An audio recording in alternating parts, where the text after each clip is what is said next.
कोई भी कॉन्सेप्ट को जानने से पहले हमें उसका मीनिंग और उसको रिलेटेबल फॉर्म में जानना बहुत जरूरी है। तो चलिए चालू करते हैं हमारा new topic orthogonal curves.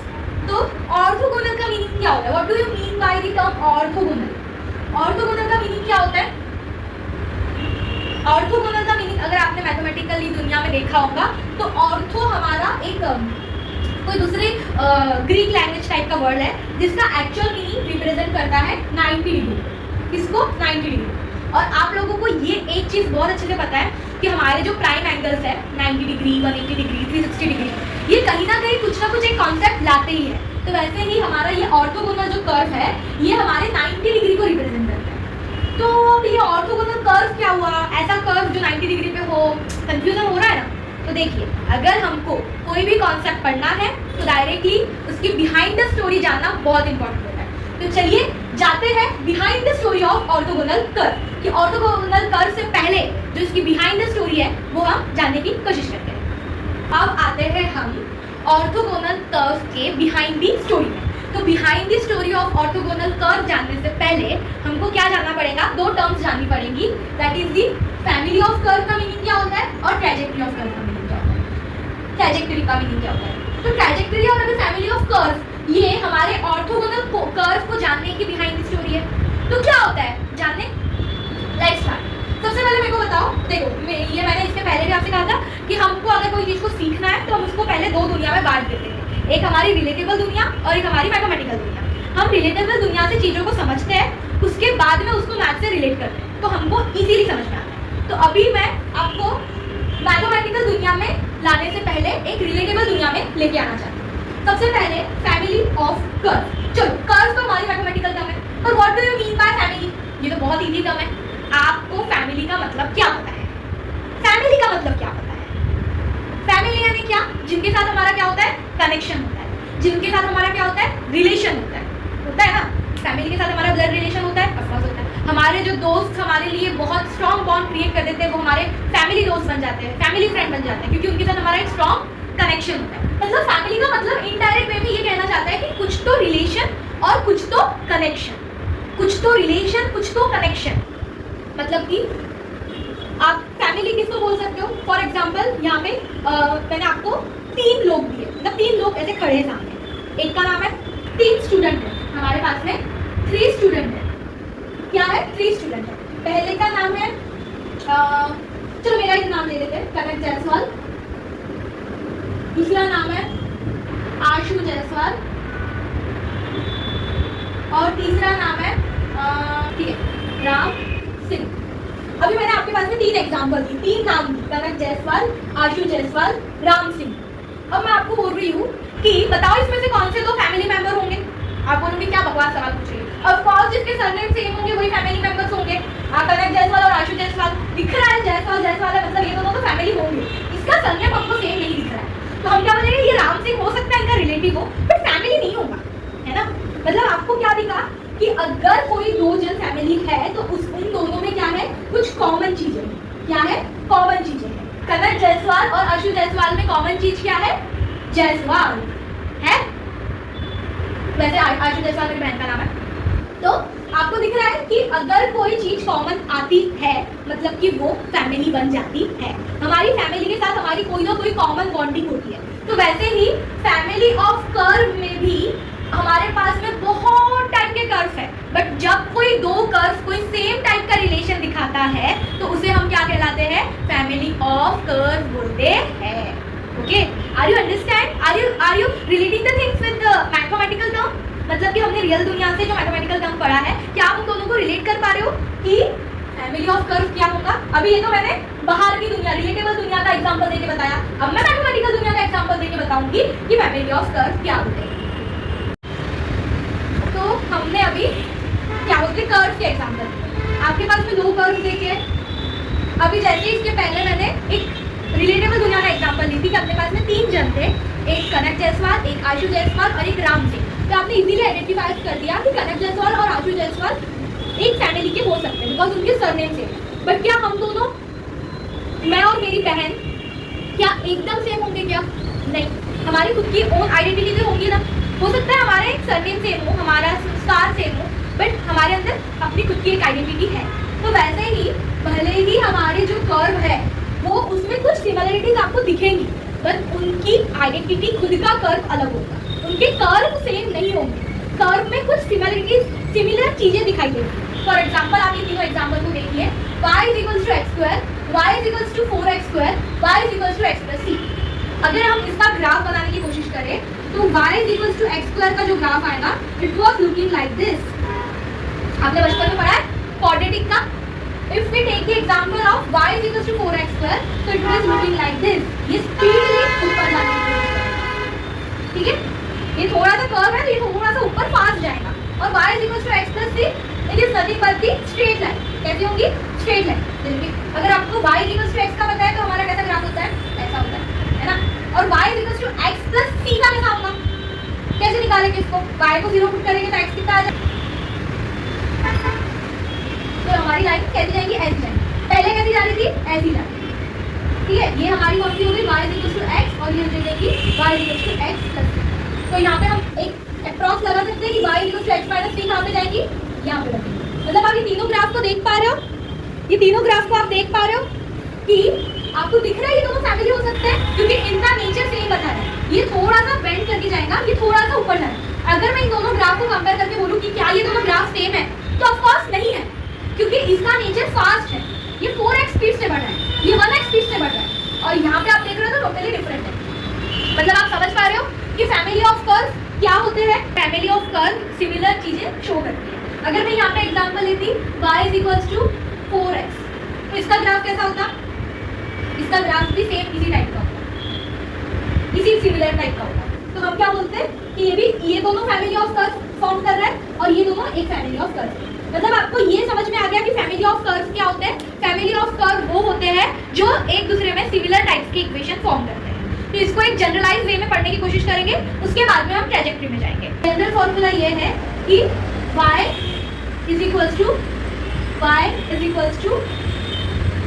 x square plus c।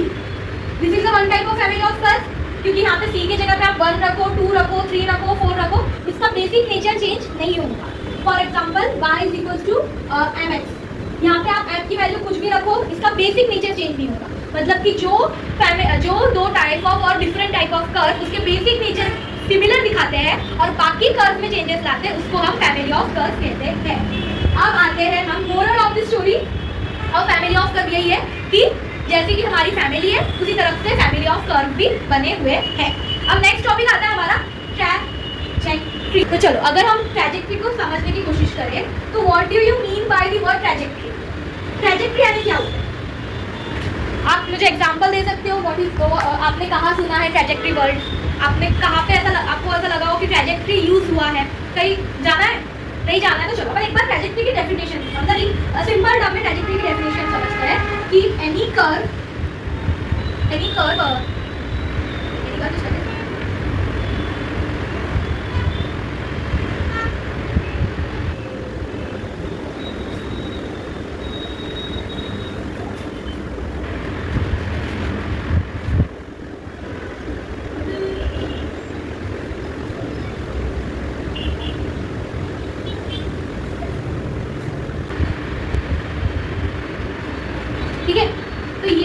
Trajectory की डेफिनेशन।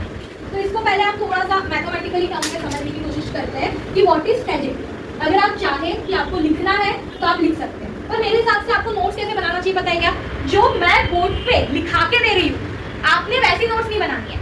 जो मैं बोर्ड पे लिखा के दे रही हूँ और जो आपको समझ रहा है आपने वो नोट्स बनानी चाहिए। मतलब कि अगर आपने मैंने जो भी पढ़ाया आपको उसमें से आपको जो भी चीजें समझी हो वो बुक में लिख लो, जो चीजें नहीं समझी हो उसको आपके एक शॉर्ट इसमें लिख लो कि ये चीज नहीं समझी। उसको आपको लगता है तो कहीं और से पढ़ो, बट जो चीजें समझी अगर आप उसी चीज की नोट्स बनाना चालू कर दोगे ना तो आपको नोट्स को बाय हार्ट करने की जरूरत नहीं पड़ेगी। मैं बचपन से ऐसी नोट्स, अगर कोई टीचर मेरे को मैथ्स पढ़ा रहा है मैं चुपचाप बैठ के देखती थी, हाँ करो सॉल्व, क्या पढ़ा रहे हैं, हाँ। उसके बाद में जैसे ही उनका पढ़ाना हो गया मेरे को वो चीजें समझ गई तो बस फिर मैं अपने हिसाब से सॉल्यूशन लिखती। मैं कभी देख के सॉल्यूशन नहीं लिखती कि उनने जैसा लिखे वैसे ही मैंने बुक में लिखना चाहिए, नहीं। मैं मेरे हिसाब से रखूँ यार, मेरी बुक है, मेरे को पढ़ना है, मेरी टीचर थोड़ी ना आने वाली है पढ़ने के लिए कि चल तूने जो लिखी उससे मैं पढ़ूंगी, नहीं। एट द एंड तो मुझे ही पढ़ना है उससे। तो आपने क्या करना है, मैं जो पढ़ाती हूँ आपको उसमें से जो चीजें समझ लगती है वो आप नोट्स बना सकते हैं, बट मैं ये नहीं बोलूँगी कि हर चीज़ें लिखना जरूरी होता है।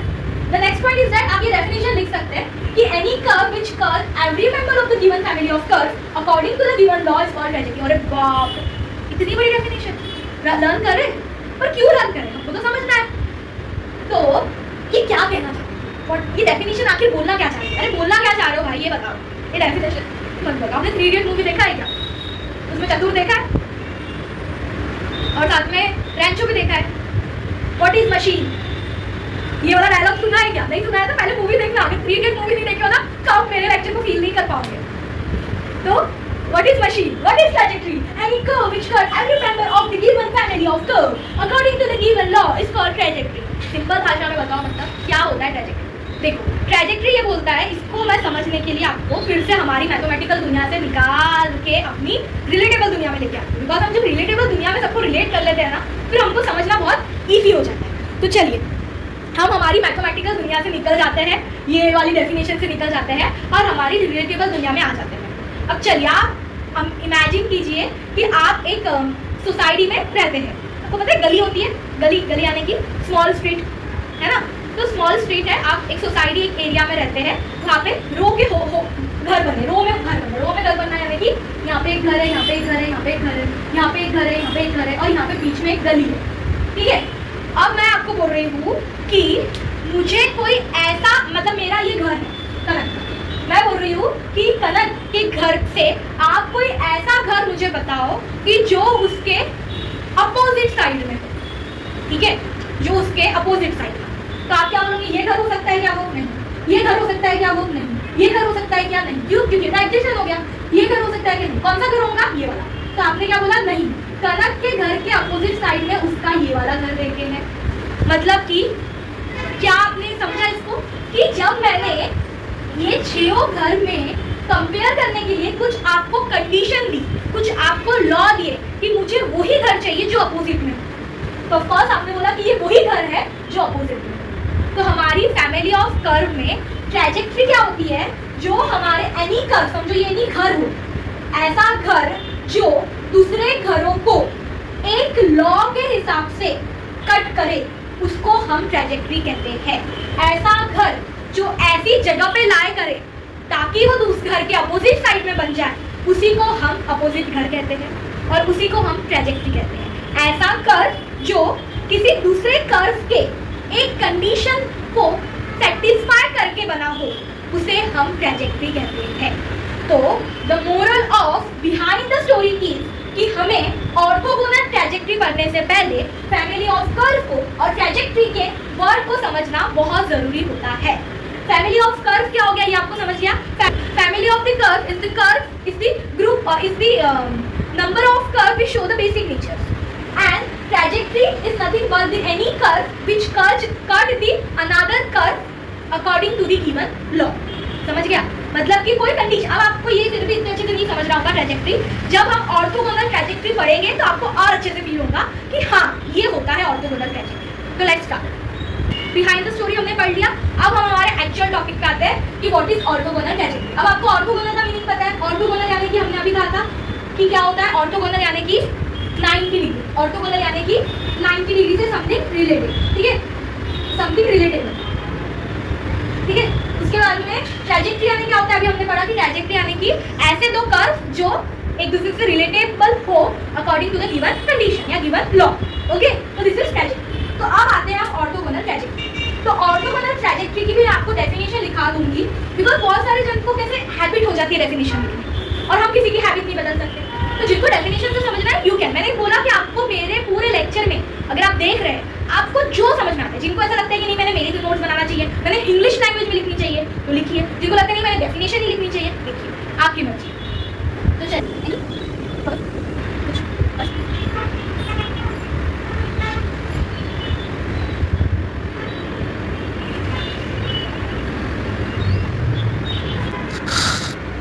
चलो लेट्स स्टार्ट।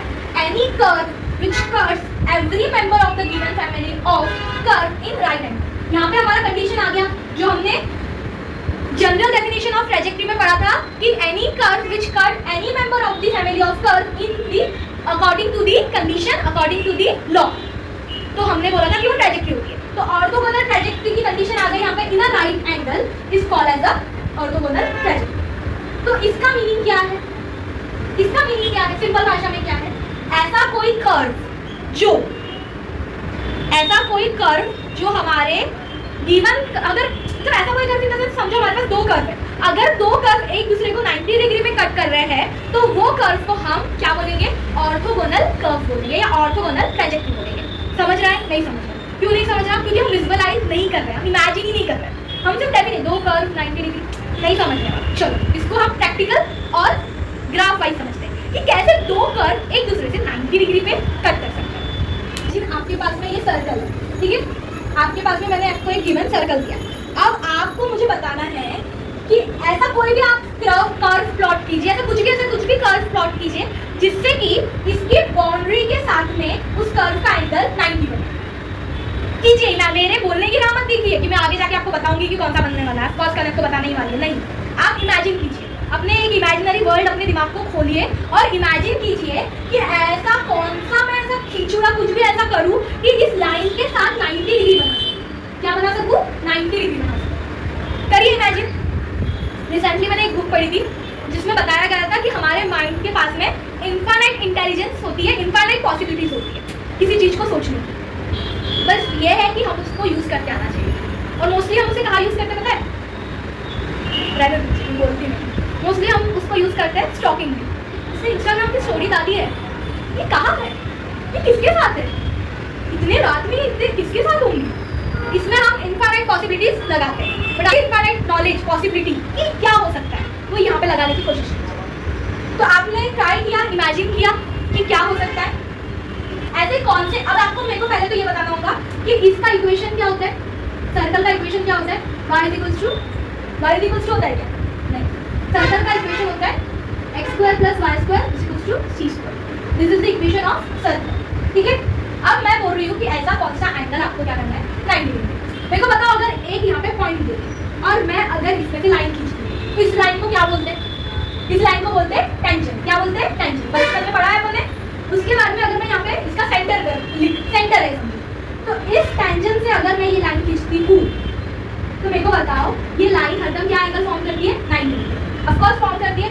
तो आप बोलोगे कि ये वो लाइन है कि ये वो लाइन है जो इसके साथ 90 डिग्री फॉर्म कर रही है। मेरा क्वेश्चन ये है, अगर ये लाइन L1 है और ये लाइन L2 है तो कौन सी लाइन इस बाउंड्री के साथ 90 डिग्री फॉर्म कर रही है? ये नहीं सोचना। अगर हम इसको जूम करें, जूम कर दिए, एकदम से जूम कर दिए, यहाँ पे क्या आ जाएगा? ऐसा कर्व, और ये कर्व थोड़ा सा ऐसी लाइन बन जाएगी, ये वाली। तो ये वाली लाइन के साथ हमारी ये वाली जो लाइन है ये क्या बना रही है? 90 डिग्री बना रही है ना। मतलब ये रेडियस वाली जो लाइन है ये हमारी इसके साथ 90 डिग्री बना रही है। मतलब कि ये लाइन सिर्फ हमने टेंजेंट शो करने के लिए किया, बाकी हमारी लाइन कौन सी है? तो मतलब सिर्फ एक ही लाइन है जो इसके साथ 90 डिग्री बना सकती है। क्या एक अकलौती लाइन है जो इसके साथ 90 डिग्री बना सकती है बाउंड्री के साथ? नहीं। यहाँ से लाइन खींच लूँ, यहाँ से लाइन खींच लूँ, यहाँ से लाइन खींच लूँ, यहाँ से लाइन खींच लूँ, ऐसी लाइन खींच लूँ, हर लाइन यहाँ पे क्या बना रही है? 90 डिग्री। क्या बना रही है? 90 डिग्री बना रही है। तो लाइन की इक्वेशन क्या होती है? लाइन की होती है y = x। ऐसा सिंपलेस्ट फॉर्म अगर मैं लिखूं तो y = x। तो आप ना इस चीज को नोट डाउन कर लीजिए, क्योंकि ये ना एक बार आप कहीं पे लिख लीजिए, क्योंकि अभी तो मैंने ये ग्राफिकली सॉल्व किया है। जब थ्योरेटिकली सॉल्व करेंगे तब भी ऐसा ही आंसर आएगा कि नहीं आएगा, हम नोट डाउन कर सकते। तो आपको दिख रहा है कि इस कर्व की जो इक्वेशन है ये, इसका ऑर्थोगोनल कर्व ये है, इस कर्व सर्कल का ऑर्थोगोनल कर्व लाइन है। तो क्या जब मैं आपको कोई कर्व की इक्वेशन देती हूँ और बोलती हूँ कि उसका ऑर्थोगोनल निकालो, तो आप हर बार ऐसे इमेजिन कर सकते हैं क्या? एक सिंपलेस्ट इक्वेशन को इमेजिन करने को, एक सिंपलेस्ट कर्व को इमेजिन करने को आपको टाइम लग रहा है, तो हम हर कर्व को इमेजिन नहीं कर सकते। तो इसका एक मेथड होता है जिससे हम ये फाइंड कर सकते हैं कि अगर हमको किसी गिवन कर्व की इक्वेशन देखे है तो हम कैसे उसकी ऑर्थोगोनल कर्व निकाल सकते हैं, because they both are orthogonal curve. Because ये दोनों कर्व एक दूसरे से जब ज्वाइन करते हैं तो ये क्या बना रहे हैं? 90 डिग्री। तो चलो अब हम सीखते हैं how to find the orthogonal curve. अगर हमको फॉर एग्जांपल एक गिवन कर्व देखे हैं तो हम उसका ऑर्थोगोनल कर्व कैसे निकालते हैं? तो अगर हमारे पास में एक मेथड हो या फिर हम बोल सकते हैं हमारे पास में प्रोसेस है कि हमको ये स्टेप्स फॉलो करनी पड़ेगी तो हमको ऑर्थोगोनल कर्व मिल जाएगा। तो चलो हम स्टेप्स भी लिखते हैं एज वेल एज उसको एक एग्जांपल में इंप्लीमेंट भी करते हैं। ताकि आप स्टेप्स लिख के सिर्फ रटो ना। First step is put this, second step is second derivative, then parameter को एलिमिनेट करो, उसके बाद में आपको उसको रटना नहीं है, उसको सीखना है कि हम कैसे क्वेश्चन में इंप्लीमेंट कर सकें, ना कि उसको रटना है। तो अभी भी हम स्टेप्स लिखेंगे, उसको साथ साथ में क्वेश्चन में इंप्लीमेंट करने का ट्राई करेंगे। तो सबसे पहला जो हमारा प्रोसीजर है to finding the orthogonal curve is कि हमको क्या करना है, write the equation of curve, write the equation of curve. यहाँ पे बुक की लैंग्वेज में मैं नहीं लिखा रही हूँ, अपनी लैंग्वेज में लिखा रही हूँ, एकदम सिंपलेस्ट फॉर्म में, ताकि आपको समझ में आए। आपको इतना तो लिखते आते right the equation of curve. चलो मैंने अभी लास्ट टाइम का एग्जांपल ले लेती हूँ। हमारी equation of curve x² + y² = c²। Step पहला मैंने फॉलो कर दिया कि तुमको क्या करना है, write the equation of curve. अब उसके बाद में second, find the number of parameter.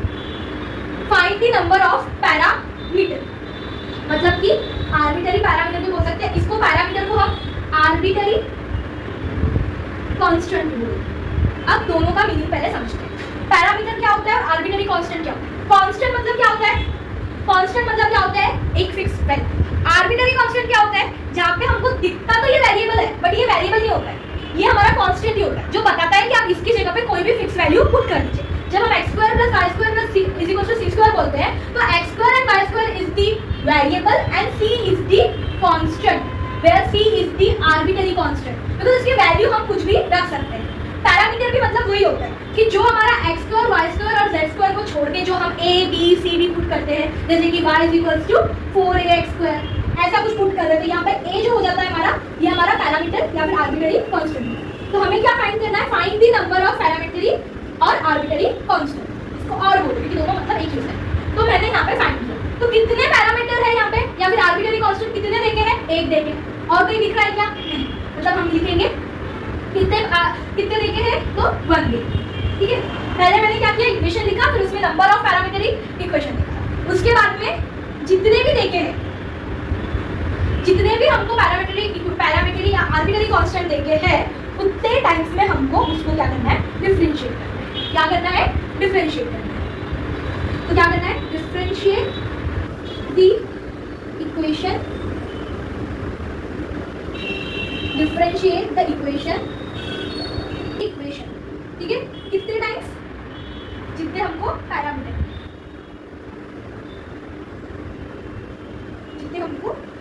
मिले हैं उतने टाइम्स। उसके बाद में हमने जितने हमको पैरामीटर हमको कितना मिला, 1, तो हम क्या करते हैं, इसको डिफरेंशिएट करते हैं 1 टाइम्स। तो किसके रिस्पेक्ट में करना है, पर with respect to x। Differentiate the equation with respect to x, कितने टाइम्स, पैरामीटर टाइम्स। हमको पैरामीटर कितना मिला, 1 मिला है, तो हम एक बार डिफरेंशिएट करेंगे। क्या आ जाएगा, 2x + 2 dy/dx, sorry 2y dy/dx, और कांस्टेंट का डिफरेंशिएशन 0। अब हमको क्या करना है, फोर्थ कंडीशन होती है इफ c इज प्रेजेंट। अगर c अभी भी या फिर आर्बिट्ररी कांस्टेंट अभी भी प्रेजेंट रहता है, तो उसको हम क्या करते हैं, एलिमिनेट करते हैं। फिर हम वही डिफरेंशियल इक्वेशन जो बनती है उसको सॉल्व करते हैं। पूरा मेथड क्या है, लॉन्ग है, अभी आपको धीरे धीरे समझिए। पहले आप इतनी स्टेप्स तो भी फॉलो कीजिए कि हमें क्या करना है, सबसे पहले हमारा आर्बिट्ररी, हमारी जो इक्वेशन है कर्व की, वो लिखो। कितने पैरामीटर देखे हैं, 1 देखे हैं, 1 करो। जितने पैरामीटर देखे हैं उसको उतने टर्म्स में डिफरेंशिएट करो। अगर c इक्वेशन में नहीं बच रहा है तो उसको सॉल्व करो। सॉल्व कैसे करते हैं कि आपको dy/dx एक जगह लिखना पड़ता है, और यहाँ पे क्या हो जाएगा, -2x/2y। 2 से 2 चला गया, क्या बचा, -x/1। इतनी इक्वेशन मिल गई तुमको। अब नेक्स्ट स्टेप आता है, सॉल्व द डिफरेंशियल इक्वेशन। इसको सॉल्व करने के लिए अब हमको देखो, इसको थोड़ा मैं और डिटेल में समझाती हूँ। नेक्स्ट पेज पे देखो, इसको ये मैं समझाती हूँ आपको डिटेल में, पर उससे पहले ना मैं आपको एक और कॉन्सेप्ट बताना चाहती हूँ। मेरे को बताओ, अगर मेरे को 2 कर्व के बीच का एंगल फाइंड करने बोलते हैं, ये 2 कर्व के बीच का एंगल फाइंड करने बोलते हैं, तो आपको ये वाला फॉर्मूला पता है क्या, m2 - m1 1 + m1 m2।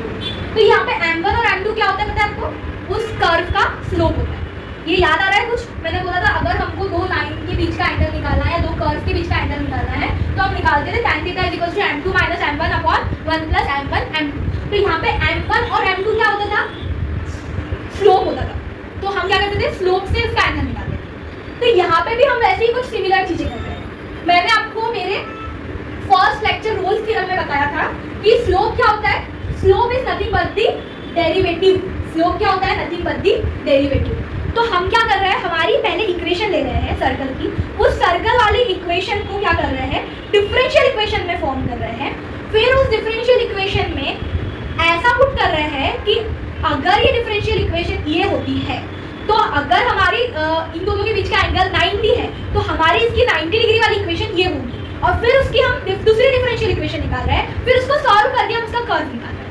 मतलब आप समझ रहे हो क्या? देखो हमारे पास में अगर कोई सर्कल का इक्वेशन देखे है x² + y², तो पहले मैं क्या करूंगी, उसको उसकी डिफरेंशियल इक्वेशन में बनाने की कोशिश करूंगी, फिर उस डिफरेंशियल इक्वेशन में पूछूंगी कि इस डिफरेंशियल इक्वेशन को हमारे को 90 डिग्री अगर रखा तो इसकी डिफरेंशियल इक्वेशन क्या बनेगी। तो हम डिफरेंशियल इक्वेशन से डायरेक्टली पता लगा सकते हैं कि अगर हमारा एंगल 90 डिग्री होता है तो हम इसको फ्लिप कर सकते हैं और इससे एक दूसरी डिफरेंशियल इक्वेशन बना सकते हैं। तो हम बोलेंगे कि इस डिफरेंशियल और दूसरी डिफरेंशियल इक्वेशन मतलब डेरिवेटिव 1 से हमने क्या करा, पुट किया कि अगर इसका आंसर इसमें 90 डिग्री पुट किया जाए तो ये डेरिवेटिव 2 इक्वेशन बनाएगी, और वो डेरिवेटिव 2 इक्वेशन हमारी क्या होंगी, उसकी ऑर्थोगोनल डिफरेंशियल इक्वेशन बनेगी। फिर हम उस डिफरेंशियल इक्वेशन को वापस से कार में कन्वर्ट करेंगे, उस डिफरेंशियल इक्वेशन को वापस से कर्व में कन्वर्ट। और ये जो पूरा का पूरा टॉपिक है ये आपको 12th के चैप्टर डिफरेंशियल इक्वेशन में पढ़ाया जाता है, ठीक है। अगर आपको डिफरेंशियल इक्वेशन को कर्व में कन्वर्ट करना नहीं आता है या कर्व को डिफरेंशियल इक्वेशन में कन्वर्ट करना नहीं आता है तो आपको ये प्रोसीजर हार्ड लगेगी।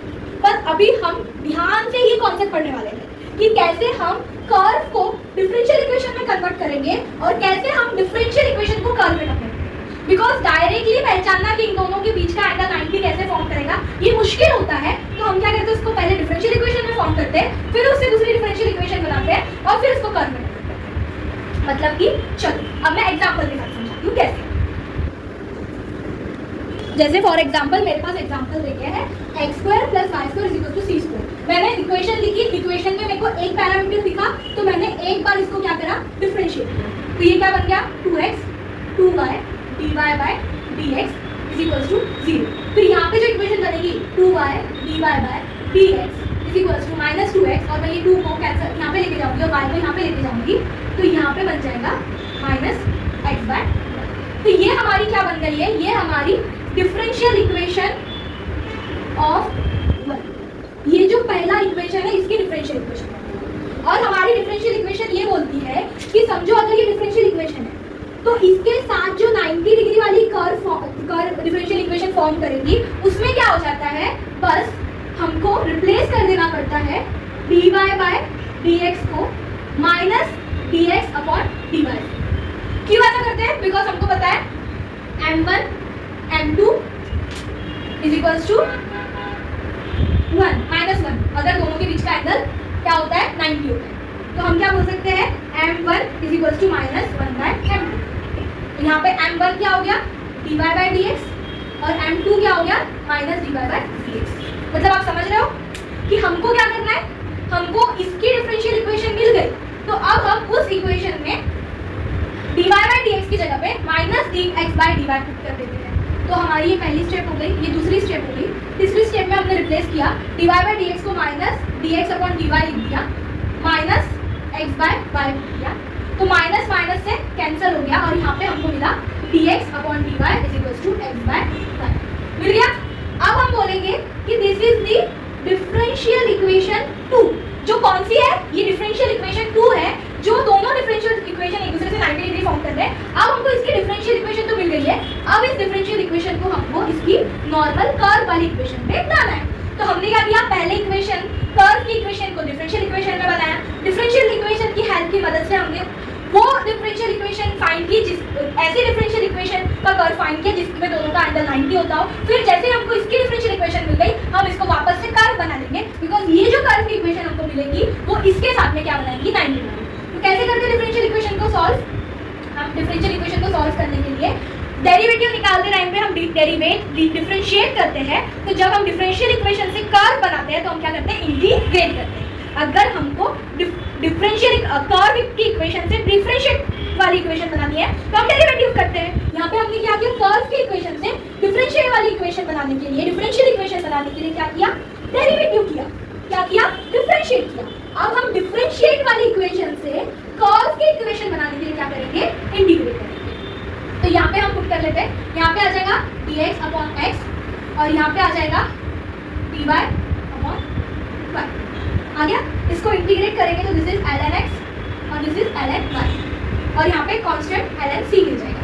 जब यहाँ से हम log लेंगे तो this is ln x is equals to ln yc, तो this is y is equals to x by c या फिर y is equals to x c। अगर हम यहाँ पे कांस्टेंट ले लेते तो वैसा, तो यहाँ पे हमको मिल गया कि y इज इक्वल्स टू, अगर हम c को 1 पुट कर देते हैं तो y is equals to x। This is our general equation. तो हमने जब ग्राफिकली सॉल्व किया था तो भी हमको क्या मिला था, जब हमने ग्राफिकली सॉल्व किया था तो भी हमको यही मिला था कि x square plus y square is equals to c square, that is the circle, उसमें हमको लाइन की 90 डिग्री, जो हमको y is equals to x मिला था। जब हमने ग्राफिकली सॉल्व किया था तब भी हमको यही चीज मिली थी और अभी हमने थ्योरेटिकली सॉल्व किया तो भी हमको यही चीज। The moral of the steps are, okay, the basic steps are कि कर्व की इक्वेशन देखे हैं, कर्व की इक्वेशन को डिफरेंशियल में फॉर्म करो, डिफरेंशियल इक्वेशन को उसके 90 डिग्री वाली डिफरेंशियल में फॉर्म करो, उस 90 डिग्री ऑफ डिफरेंशियल इक्वेशन को वापस कर्व में फॉर्म करो, then the curve and the curve is 90 degree. इतना ही करना है। अब प्रॉब्लम ये आती है कि अगर आपको ये कन्वर्जन नहीं आता है डिफरेंशिएशन से कर्व एंड कर्व से डिफरेंशिएशन, तो आपको ये समझना थोड़ा मुश्किल होगा। तो अगर आपको नहीं आता है तो you can text me on maths illuminated channel, Instagram पे भी इसका पेज अवेलेबल है। आप डायरेक्टली मुझे इंस्टाग्राम के पेज पे टेक्स्ट कर सकते हो कि मुझे ये कर्व का कन्वर्जन नहीं आता है, कि कैसे कर्व से डिफरेंशियल इक्वेशन फॉर्म करते हो, कैसे डिफरेंशियल इक्वेशन से कर्व की इक्वेशन फॉर्म करते हो। तो मैं आपको पर्सनली भी जितना बता सके उतना आपके डाउट क्लियर करूंगी, या फिर अगर लगा मुझे तो मैं इसके ऊपर भी वीडियो अपलोड कर दूंगी। तो इतना आपको कॉन्सेप्ट समझ गया कि क्या होता है। चलो अब हम एक और एग्जांपल लेते हैं, in the orthogonal trajectory of this curve. हमको इस कर्व की ऑर्थोगोनल ट्रैजेक्टरी निकालनी है। मैंने क्या बोला, सबसे पहले find the number of arbitrary constant. यहाँ पे नंबर ऑफ आर्बिटरी कांस्टेंट कितने हैं पहले हमें वो निकालना है, ठीक है। तो चलो यहाँ पे ये हमारा आर्बिटरी कांस्टेंट एक ही देखे हैं तो हम इसको डिफरेंशिएट करेंगे। सबसे पहले स्टेप डिफरेंशिएट करेंगे, dy by dx is equals to c रहेगा कि यहाँ पे ऑफ कोर्स रहेगा n x n माइनस 1, ये पढ़ा है ना, x टू द पावर 2 का differentiation 2x, x to the power 3 का डिफरेंशिएशन 3x स्क्वायर, तो यहाँ पे भी n माइनस 1 3 माइनस 1, तो x to the power n यहाँ पे आ गया n माइनस 1, ठीक है। डिफरेंशियल इक्वेशन मिल गई, dy by dx is equals to c and x n minus 1। अब तुम बोलोगे कि इसके पहले वाले तो इसमें हमको c मिला नहीं था सर्कल वाली इक्वेशन में, बट यहाँ पे मिल गया है। तो अपने ना काम होता है c को एलिमिनेट करना। क्या काम होता है कि c को हम कैसे एलिमिनेट करें। अगर c खुद में खुद एलिमिनेट होता है तो वेल एंड गुड, अगर c खुद एलिमिनेट नहीं हो रहा है तो हमको c को एलिमिनेट करना। तो c को एलिमिनेट करने के लिए हम हमारे क्वेश्चन वाले इक्वेशन पे चल जाते हैं। c को एलिमिनेट करने के लिए हम हमारे क्वेश्चन वाली इक्वेशन में चल जाते हैं। क्वेश्चन वाली इक्वेशन में हमें क्या मिल रहा है, c is equals to y upon x to the power n मिल रहा है।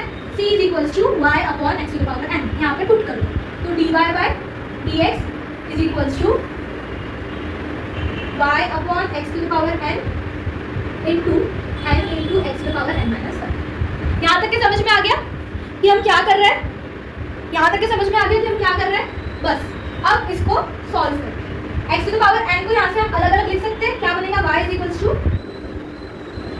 x to the power n, इसको x to the power n into x to the power minus 1 पे लिख सकते हैं, बिकॉज n माइनस 1 प्लस ही करना है। यहाँ से ये कैंसिल हो गया, क्या बचा, dy by dx is equals to n by x, ये x को नीचे ला दिया मैंने, तो dy by dx is equals to n by x, क्या बचा, n बाय x। ये हमारी क्या इक्वेशन बन गई, हमारी डिफरेंशियल इक्वेशन बन गई हमारे गिवन कर्व।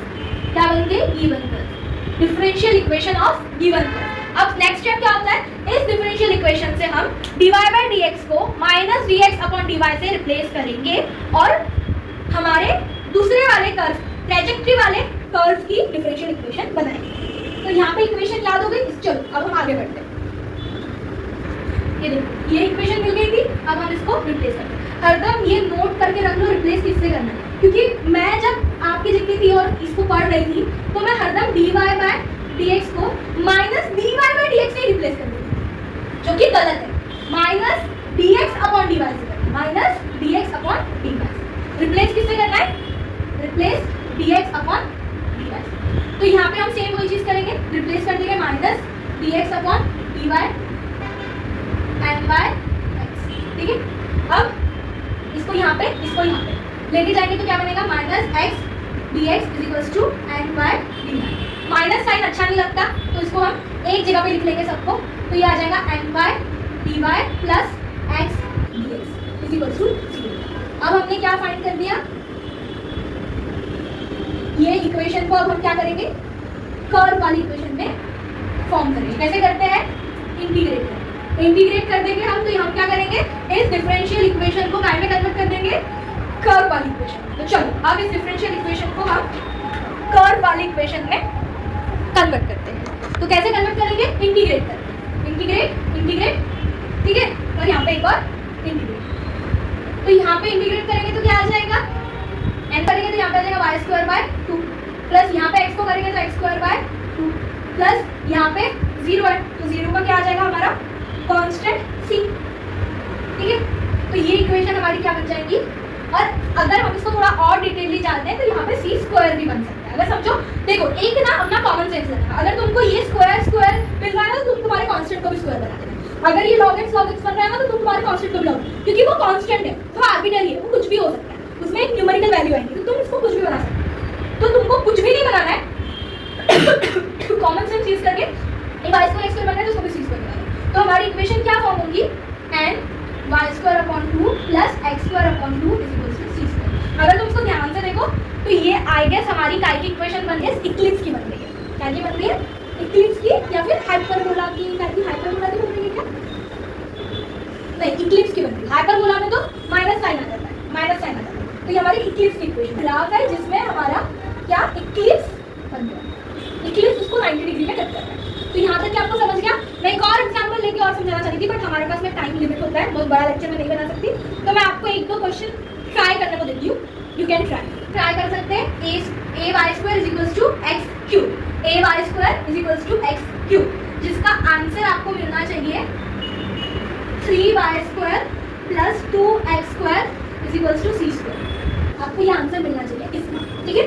तो आप ये क्वेश्चन ट्राई कर सकते हैं by yourself and get the answer. अगर आपको आंसर मिल रहा है तो आपका कॉन्सेप्ट क्लियर हो गया। तो that's all for this session. यहाँ पे हमने कंक्लूड करते हैं अपने सेशन को। तो हमने कंक्लूजन यही है कि आज हमने ये सीखा कि ऑर्थोगोनल ट्रैजेक्टरी जानने से पहले हमको फैमिली ऑफ कर्व और ट्रैजेक्टरी टर्म को जानना बहुत जरूरी होता है।